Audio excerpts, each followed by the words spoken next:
If you're new to our channel, we'd love to have you join our little community. Just hit that subscribe button and turn on those notifications. We promise it will be worth your while. I had always thought that I was the unluckiest person in the world. 4 years ago, my brother graduated from college in the middle of an economic boom. Just out of college, he got a hotshot consulting job with a 6-figure income, a company car, and all the perks you could imagine. Me? I had the dumb luck to finish college in the middle of the worst recession in years. By the time we had graduated, most of my friends didn't have any job offers whatsoever. I had done pretty well in school, but even then I had only received one job offer. The job wasn't very impressive, just a clerical assistant with a publishing company that produced trade magazines for the semiconductor industry. It was a small company, and the wages and benefits would be meager, but I figured that it was better than nothing. 6 months into my job there, I got scared when I was called to meet with the publisher and head of the company, Miss Victoria Sampson. The past several weeks, there had been several rounds of layoffs due to the poor economy. By the time I had been called to see her, about 50% of the company's employees had been let go, and almost all of the coworkers who had held the same position as me had been fired. I had just bought a car and had an apartment with expensive rent, not to mention the fact that I had tens of thousands of dollars in student loans to deal with, and so the last thing I needed was to lose my job. This was the first time I had actually met Miss Sampson, despite having worked at the company for 6 months. She was exactly as I had heard her described, a professional, well-groomed, no-nonsense woman in her 40s. I was nervous as I sat down in the chair in front of her desk. "James Price," she said sternly, looking at a handful of my evaluations. "Yes," I gulped with trepidation. "As you undoubtedly know, my company has been going through some rough times lately, which has resulted in many layoffs. As a result, we're going to be eliminating all of the non-essential employees." I knew that meant my position. Before she could say another word, I blurted out, "Please, Miss Sampson, I can't lose my job. I'll do anything you ask, as long as you let me keep my job." "I didn't call you here to fire you," she said with a devilish cackle. "As a matter of fact, I'm here to give you a promotion." "A promotion? What are you talking about, Miss Sampson?" "Let me explain, and please call me Victoria. Of all of our new employees that we hired over the past year, you're clearly the cream of the crop.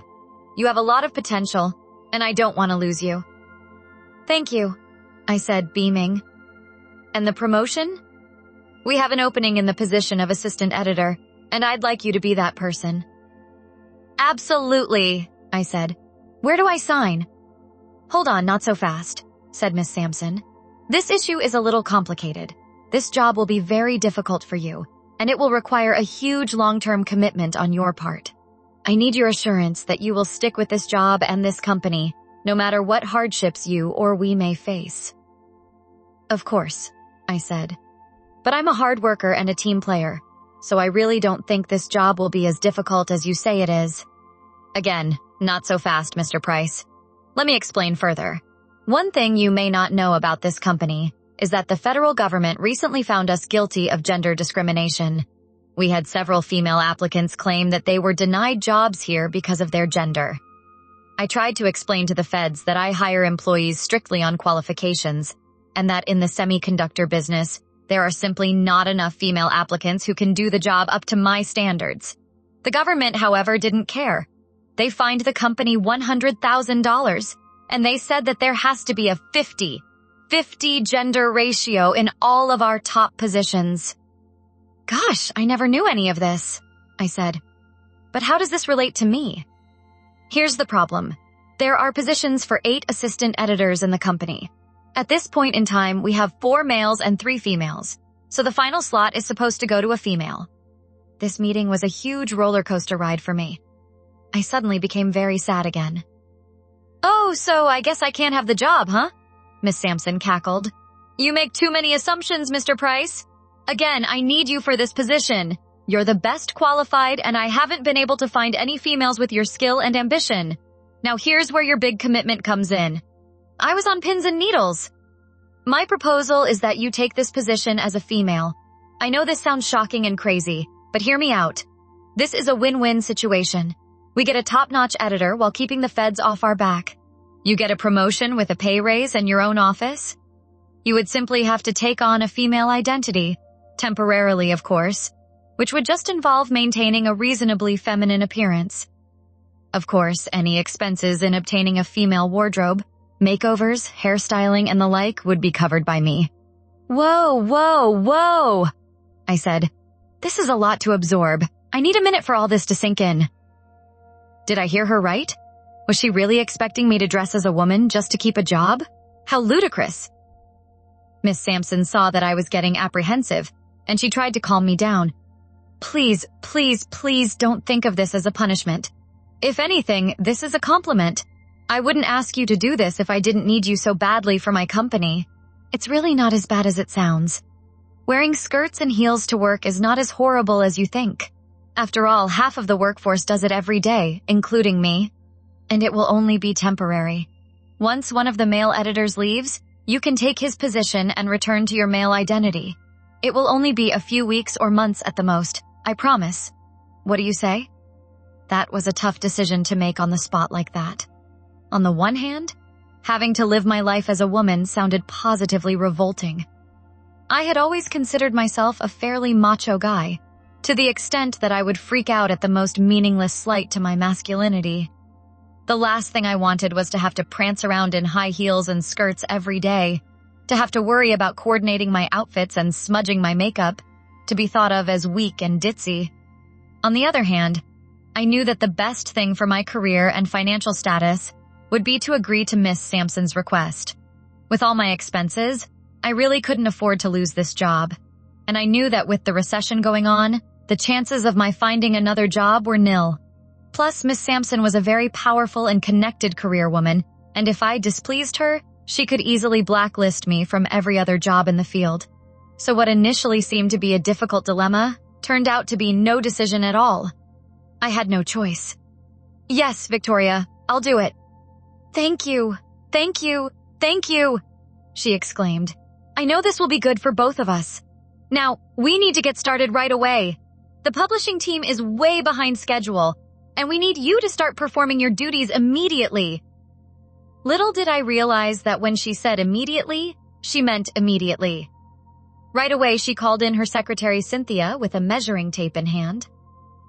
Victoria informed me that Cynthia would take my measurements and then go to the mall to buy an array of blouses, skirts, high-heeled shoes, pantyhose, bras, and other assorted items. Victoria handed Cynthia a company credit card saying, "This card has a $5,000 limit, which should be enough. Be sure to get a tasteful professional wardrobe. Our little working woman here has to look good, you know." $5,000? I said. Isn't that a lot to spend on clothes if I'm only going to be wearing them for a few weeks? Nonsense, said Victoria. Nothing but the best for you. Besides, as you'll soon learn, women's fashion is much more complicated than men's clothing. You're going to have to learn how to coordinate your outfits with your accessories and your makeup. I expect you to be a quick learner. And that reminds me, this weekend I have you signed up for a seminar on fashion for the working woman. It's a 2-day event, and it will teach you everything you need to know about professional attire and makeup. Great. Instead of spending my weekend watching basketball games, as I had planned, I would be learning how to look my best as a little dainty woman. Victoria spent the next hour or so explaining my duties as assistant editor.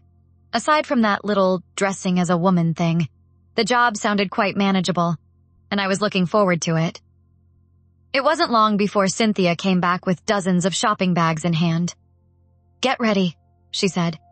"Here's what you're going to be wearing for the next few months." I was crestfallen as I looked at my new wardrobe. All the frilly blouses, the short skirts, the silky pantyhose, the lacy bras, the very uncomfortable-looking high heels. What did I get myself into? "Victoria, I appreciate all this, I really do, but this all seems a bit too extravagant. This all looks so feminine. I mean, couldn't you have given me some more comfortable shoes, some loafers maybe? And why aren't there any pants? Why do I have to wear a skirt every day?" "Listen," she snapped. "I care a great deal about professional appearance. I don't let any of my employees dress so casually in the office. I realize I'm asking a lot of you, but I really can't make any exceptions." She picked up a cream-colored blouse, a brown skirt, and matching hose and heels and gave them to me. "Now why don't you try these on? Let's see how you look, Missy." They left the room to give me privacy, and I put on the clothes with much trepidation. I felt so ashamed at how emasculated I had felt. But given that I had essentially no choice in the matter, I resigned myself to looking like this for the foreseeable future. After a few minutes, Victoria and Cynthia returned. "Wow!" Victoria exclaimed. "You look fabulous! From the neck down, you appear the epitome of a professional working woman." That's certainly not what I wanted to hear. "Well, how does it feel?" "I have to be honest. This feels very uncomfortable," I said. "These high heels pinch my feet, and I can only take small, mincing steps in them. And this skirt, it's very constricting and makes my ass sway back and forth when I walk. It's kind of short, too. I feel like my legs are on display to the world. But if people don't stare at my legs, they're certainly going to stare at my chest with this wonder bra." Victoria laughed. "Welcome to the world of women's fashion. As you've learned, our clothes were not designed with comfort in mind. They're designed to please men's sexual desires. I'm sure you've leered at many women with short skirts and big boobs, but now it's your turn to be the sex object." That really got me scared. I had never considered the fact that men would be ogling me and would find me sexually attractive. But what could I do? Millions of women had learned to deal with it, and I would just have to accept it too. "I guess I can handle this for a few hours each day," I said. "At least when I'm home and away from work, I can wear my regular male clothes whenever I want." Victoria looked at me nervously and said, Not exactly. Apparently you didn't quite understand what you got yourself into, if afraid that you're a little bit mistaken about the arrangement. This isn't just a little dress-up session where you're a woman at work during the day and a man the rest of the time. You're going to need to live as a woman full-time, 24/7. What? I said, dumbfounded. "What are you talking about? Why?" "It's a long story, so let me explain. It turns out that we're not the only company in the business that has been found guilty of sex discrimination. There was another company, Becker and Decker Inc., that was also required by the federal government to hire more females. They tried to do the same thing that we're doing now, having a male employee impersonate a female. Well, the feds got suspicious and had investigators follow this female employee around the clock. It didn't take long to figure out that this woman was actually a man.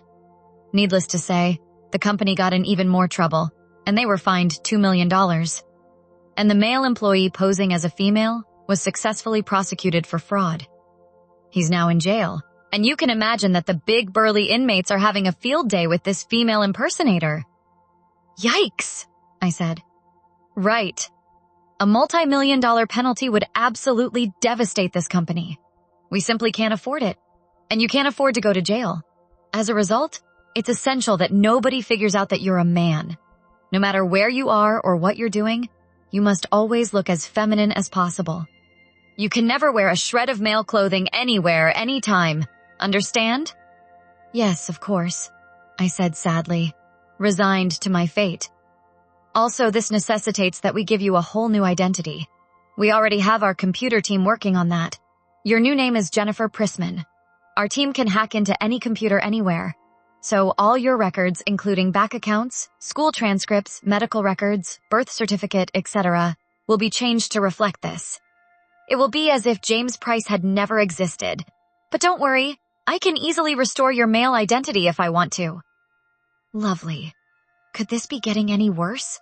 Victoria continued. Since it would look suspicious for you to return your old apartment, we'll get you a new apartment. Don't worry, I have one set up that's just a few blocks away from the office. If you give Cynthia the key to your old apartment, she'll deliver all your personal items to your new home. Except for your male clothes, of course, chimed in Cynthia. Of course, said Victoria. It would look highly suspicious for you to have any male clothes in your possession. And besides, it's not like you're going to be wearing them any time in the near future, so I'll just give them all away to the Salvation Army. Now the situation was spiraling out of control faster and faster. Relinquish my male clothes? My male identity? If I were to continue, I would be completely feminized. There would be nothing to suggest that I was ever a man. But I had to be realistic. Like it or not, I had to live as Jennifer Prissman. There was no other choice. I would have to present myself to the world as a female, and it was completely out of my hands when I could go back to living as a male. Victoria looked at her watch. Oh my goodness. Jennifer, we have an appointment at the beauty salon in 10 minutes. Let's go. Beauty salon? Is that really necessary? What are you going to do to me? We're late, Jennifer. I'll explain to you in the car.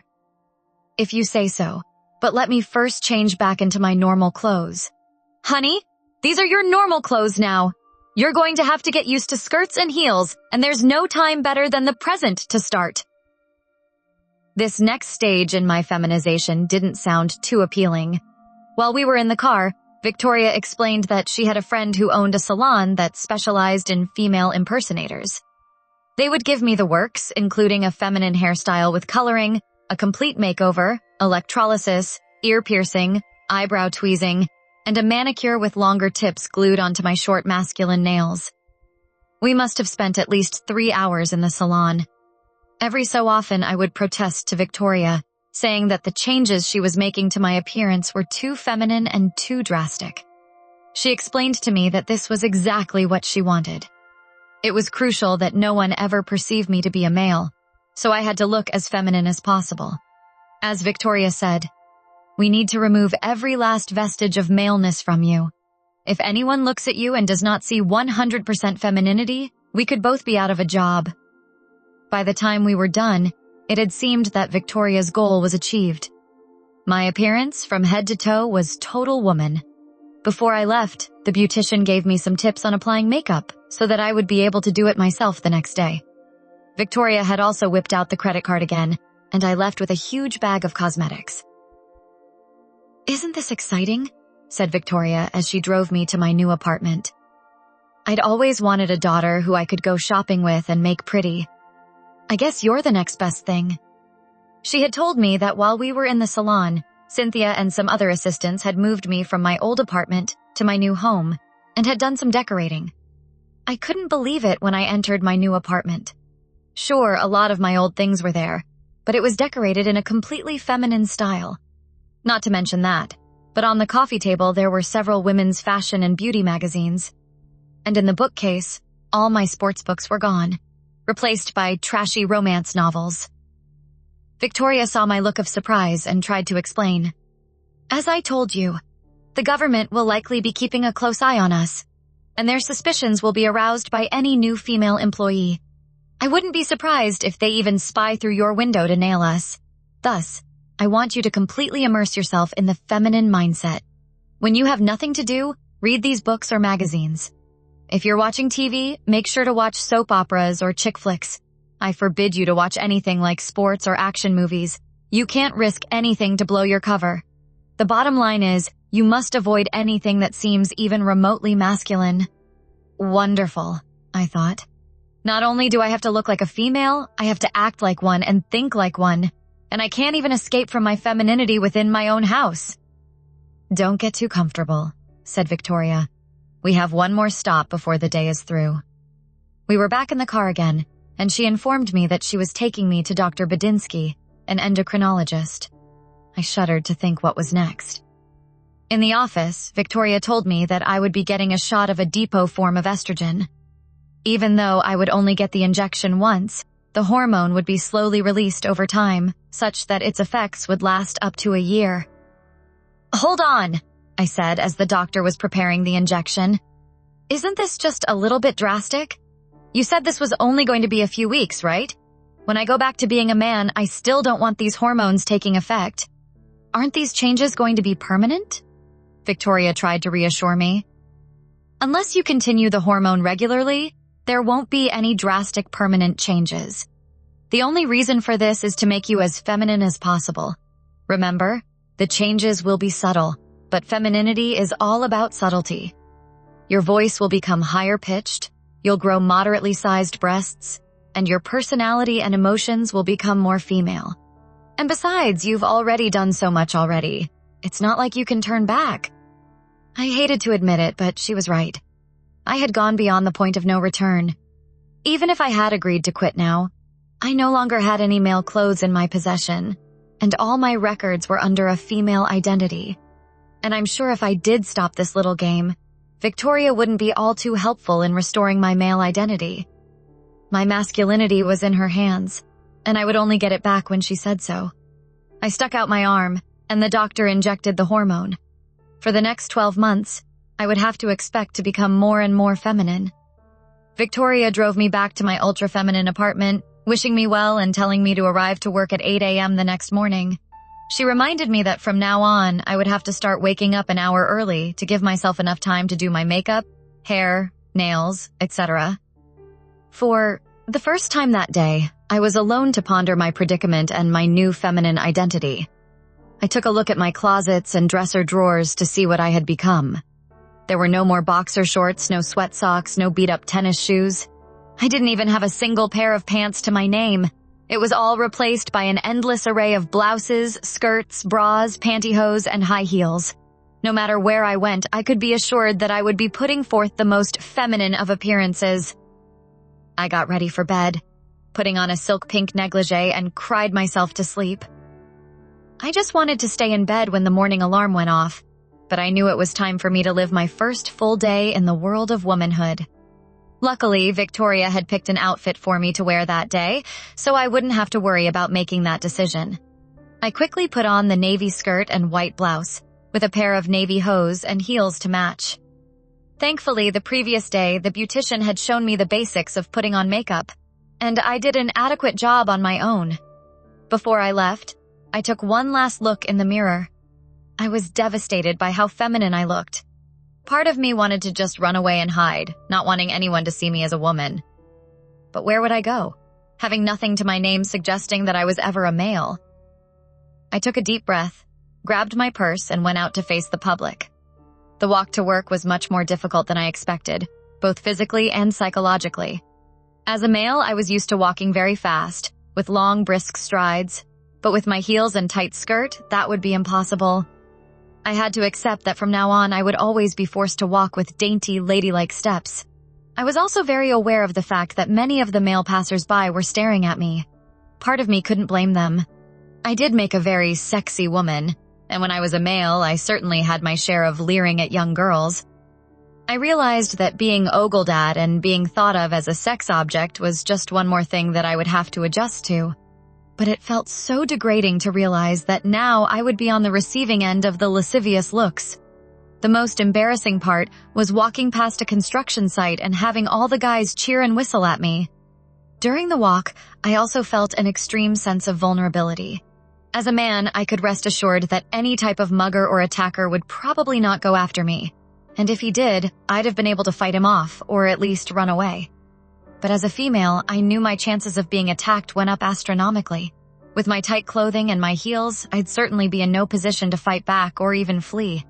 I'd be as helpless as any other woman. Once I finally got to the office, I felt much more at ease. Victoria complimented me on how professional I looked, and she showed me to my new office, which was quite swanky. I thought maybe things weren't going to be as bad as I thought. I met the 7 other assistant editors, and we quickly got to work. At times, there were moments when I was so wrapped up in the work that I completely forgot that my appearance was female.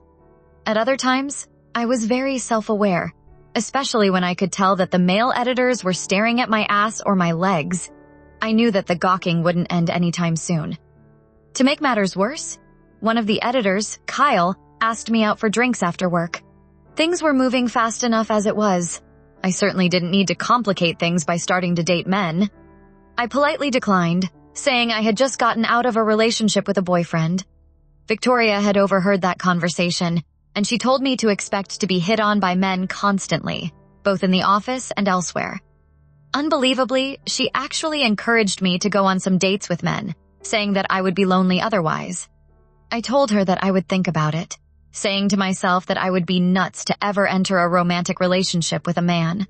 Overall, my first day was a mix of bad and good, and things got even better over time. Within a week, I found myself a routine. Wearing female clothing was now not so much a novelty, but just something I had to do as a working woman. I still got jealous every time I would see the male editors, thinking, I used to be tough and masculine like them. Gosh, they have it so easy getting to wear pants and comfortable shoes. If only they knew how hard we women have it. In the back of my mind, there was always the worry that my secret would be found out.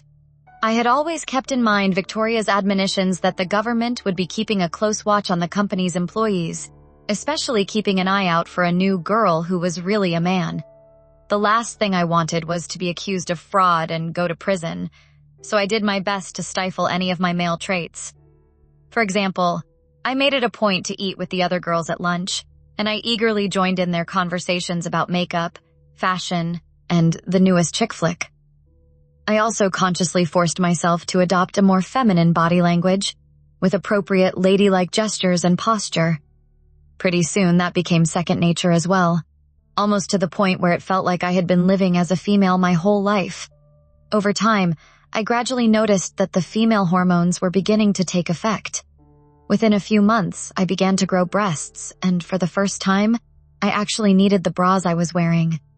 I also noticed that my emotions and personality were becoming less masculine.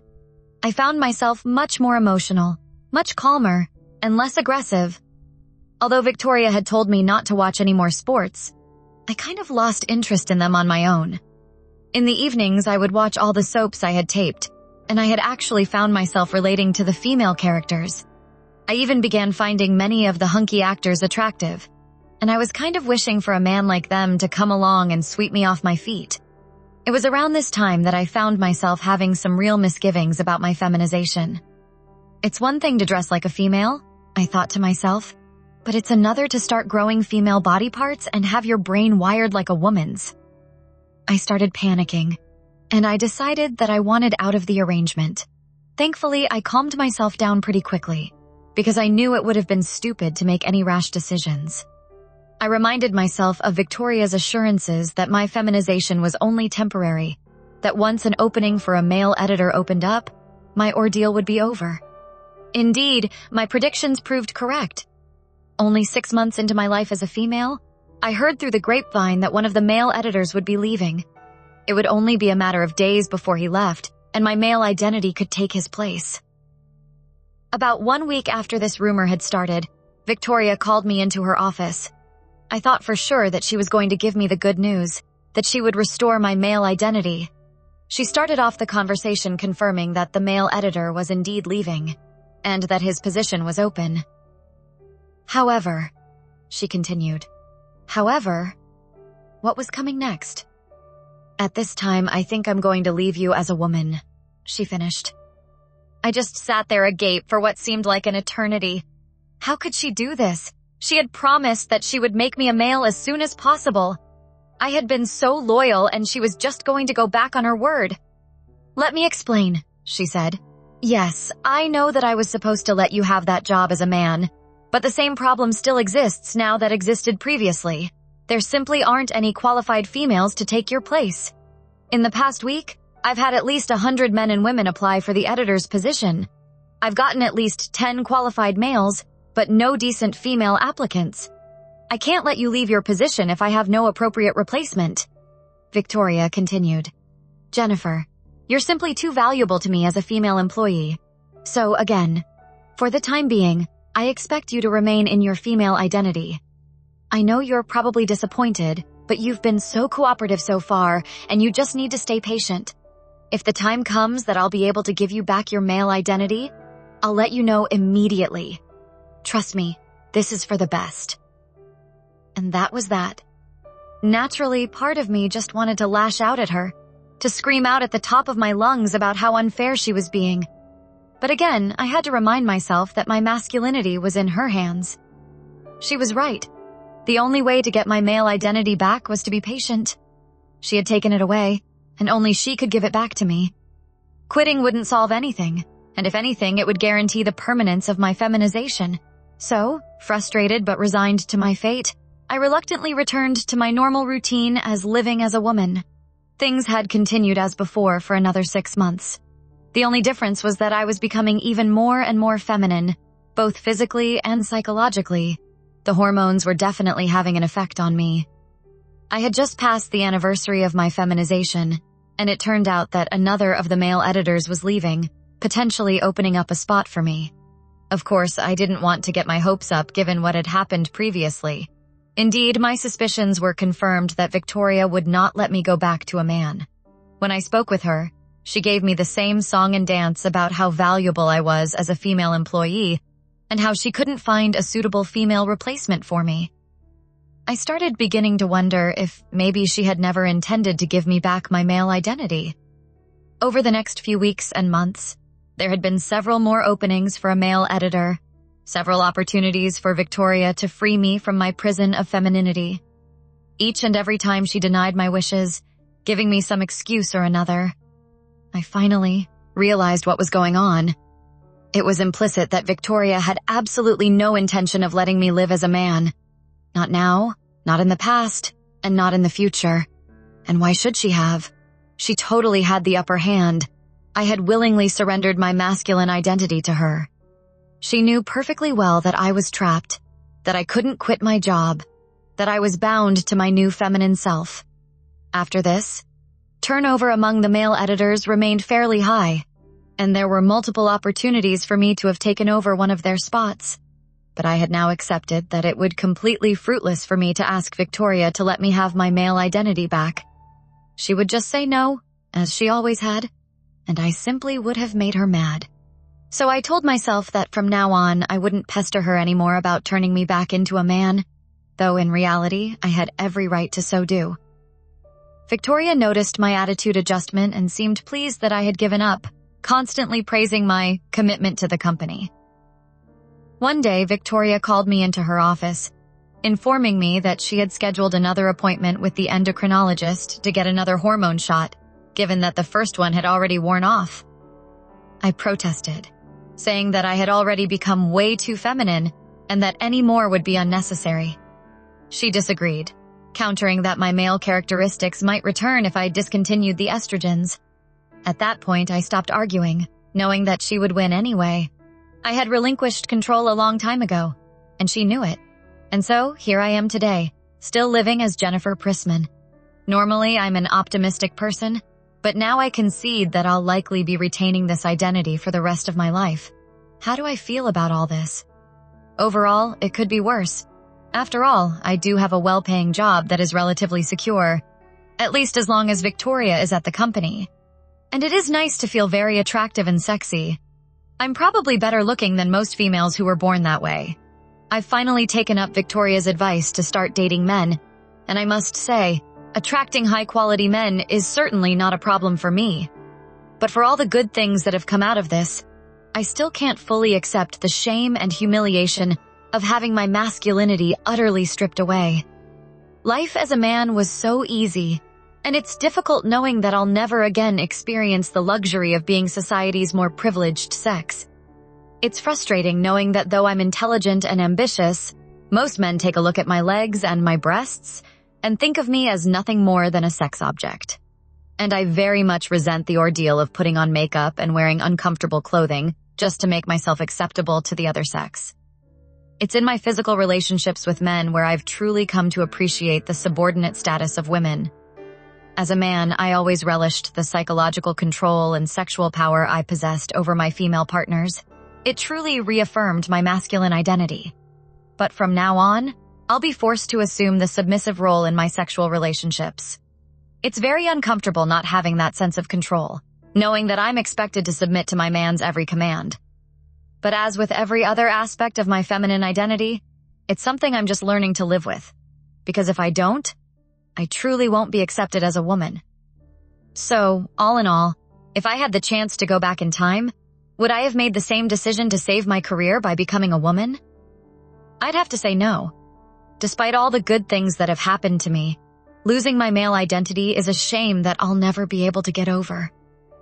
There will always be a hole in my heart that can never be fixed by any job or any amount of money. After all, recessions come and go, but masculinity is something that should never be taken from a man. So to all the guys out there reading this, if you find yourself in a situation like mine, don't do what I did. You definitely don't want to walk in my shoes. Those heels really are a bitch.